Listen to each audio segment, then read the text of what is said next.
Hello. Today I'm going to tell you how to pack light. Yes, believe it or not, I am going to travel for almost 7 weeks, and that orange bag is going to be my only bag, along with this small one just for some electronics and camera stuff. That's it. This and this for 7 weeks. And in that bag I will have, since it still is somewhat cool at this time of the year, a sweatshirt, a lightweight wool sweater, and then of course t-shirts. You can roll them up, and some of the new kinds of t-shirts have this very thin, very even lighter weight material than the regular cotton, which makes them pack even better in the bag. So, a few t-shirts, and of course, socks. You think, oh, only 2 pairs of socks for 7 weeks. Well, a lot of the time I'm in a hot climate. I'm going to India on this trip. I won't even need socks a lot of the time. Other times I'll just rewash them every few days. 1 pair of long pants, a few pairs of underwear, which of course will continually be rewashed, 2 pairs of shorts, a folder for all my itinerary. I always back everything up. Like most people these days, of course, I have a smartphone with all this stuff in it. But what happens if the phone suddenly just doesn't work? Technology is never perfect, or worse yet, it breaks, gets lost, whatever. So everything's backed up on paper, airplane tickets and admissions to museums, whatever it might be.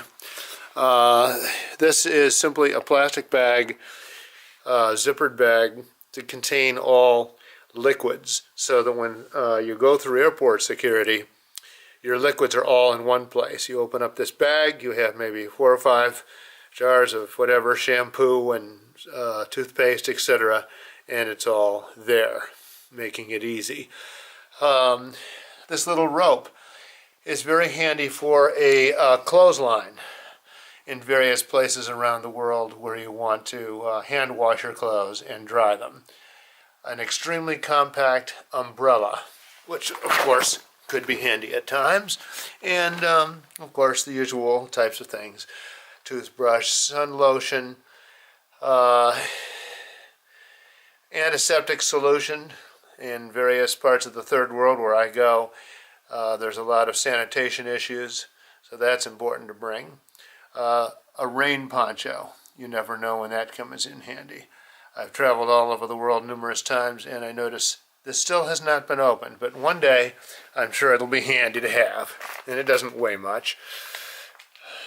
And of course these are some of the things that would go in that other bag: shampoo and ointments for cuts, Band-Aids, the minimal level of medical supplies you might need, shaving, mosquito repellent.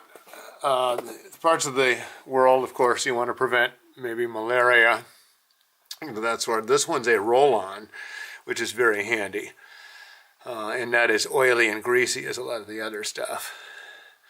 Medications, if you need those. Anti-diarrhea pills, like I'm trying to think of the name of it. Anyways, and then if you have bloody diarrhea, you're supposed to actually take this antibiotic, erythromycin. Soap, of course.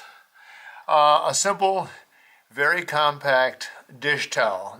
Instead of taking a great big heavy bath towel, which is much heavier and takes up a ton of room in a bag, for travel, I just use a really compact little towel like this, and it seems to do the job.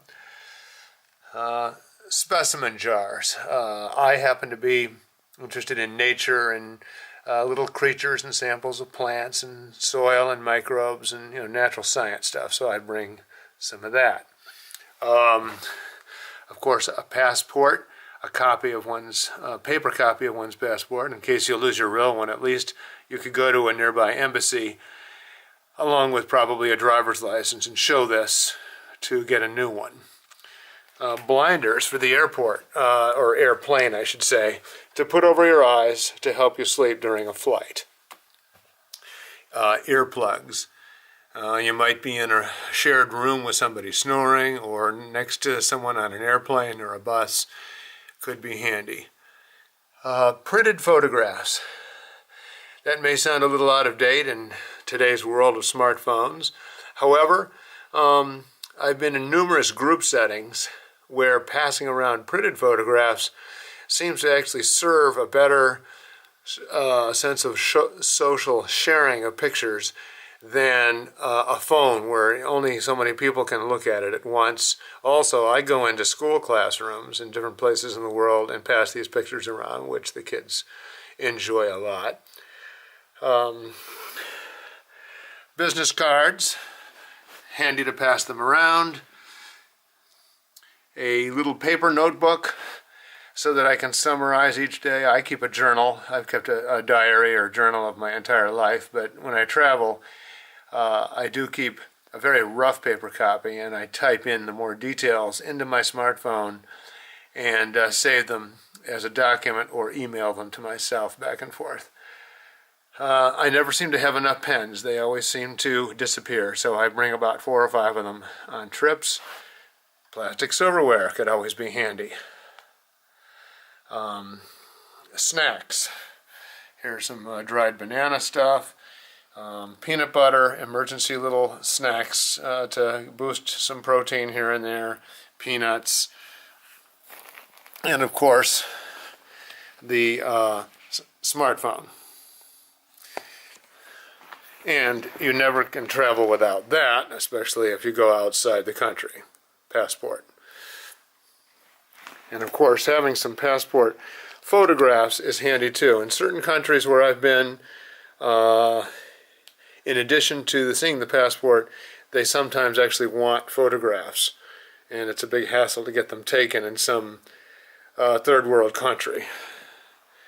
Vaccination proof of yellow fever, hepatitis. I don't know why this camera will not focus. Focus camera. Hello, focus. There it is. Yellow fever, typhoid, hepatitis A, hepatitis B, all important things to get done. In some countries, the yellow fever is actually required, which is something to look into. Various little extra plastic bags for any number of kind of items that you might purchase, little craft items or creatures, whatever. Now we're getting into the electronics a little bit. Extra camera batteries and memory cards, and a charging station, or power pack I should say. Very handy because there are numerous times you might be traveling away from an electric outlet for a period of time. Extra plastic bag. My other camera, I have 2 cameras. The one, of course, I'm using right now, which is a pocket-size Sony RX100. Fabulous camera, by the way. I highly recommend.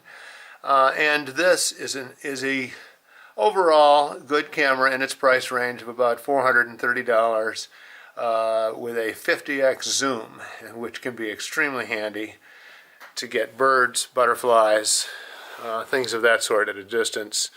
A flashlight or a headlamp in this case, very handy in many parts of the world where you may be in an area without much power or the power goes out. Electronics to adapters to various countries have different electricity outlets, different prong sizes and this kind of thing. This one in particular is actually a universal adapter so that you can plug in basically anywhere in the world. See how this works. I just bought this. Yeah, see, that'll put out one set of prongs for, I think that may be for the British, UK, Hong Kong. Here's another one that says Australia and US, which of course is very familiar to us.